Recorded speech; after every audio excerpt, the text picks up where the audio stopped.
হয় আমি প্ৰতি বছৰে আমি বিজনী মহকুমা কছাৰী ছাত্ৰ উদ্যোগতা ৰাইজৰ সহযোগত আমি এই চিলাৰায় দিৱসটো উদযাপন কৰি আহিছোঁ।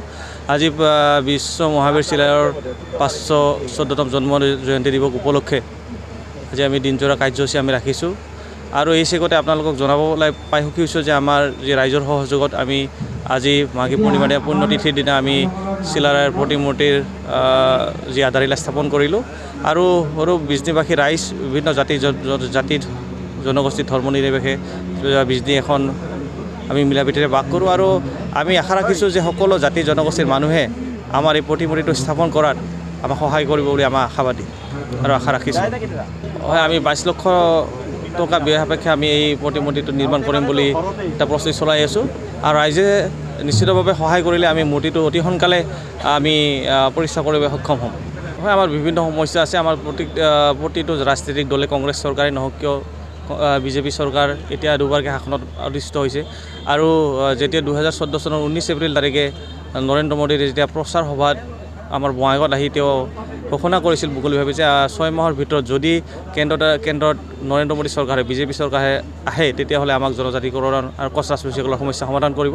কিন্তু আজি আপোনালোকে দেখিছে কেন্দ্ৰত তেওঁলোকৰ চৰকাৰ, ৰাজ্যত তেওঁলোকৰ চৰকাৰ, কিন্তু এই চৰকাৰখনে কছ ৰাজবংশীৰ প্ৰতি সদিচ্ছা নাই বুলি আমি অনুভৱ কৰিছোঁ।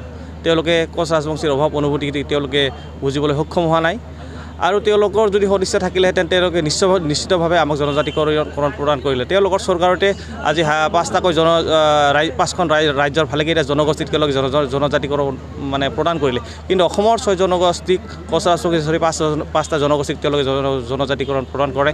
আনকি যিটো এটা মন্ত্ৰী গোট তেওঁলোকে অসম চৰকাৰে বনাই দিছিলে সেই মন্ত্ৰীগোটৰ পৰা আজিলৈকে প্ৰতিবেদন এখন তেওঁলোকে পঠিওৱা নাই। অতি মানে এইটো দুখ আৰু পৰিতাপৰ বিষয়। সেইকাৰণে আমি আকৌ এবাৰ মানে বিজেপি চৰকাৰক অনুৰোধ জনাবলৈ বিচাৰিছোঁ যে তেওঁলোকে আমাৰ কছ ৰাজবংশীৰ যি ভূমিপুত্ৰসকলৰ সমস্যাটো অতি সোনকালে সমাধান কৰক।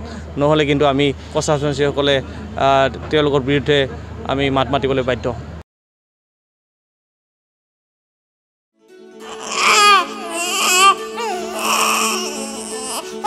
অভিনন্দন, আপোনাৰ এজনী ছোৱালী জন্ম হৈছে।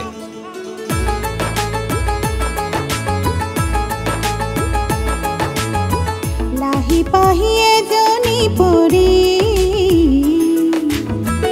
আহিলে ঘৰখন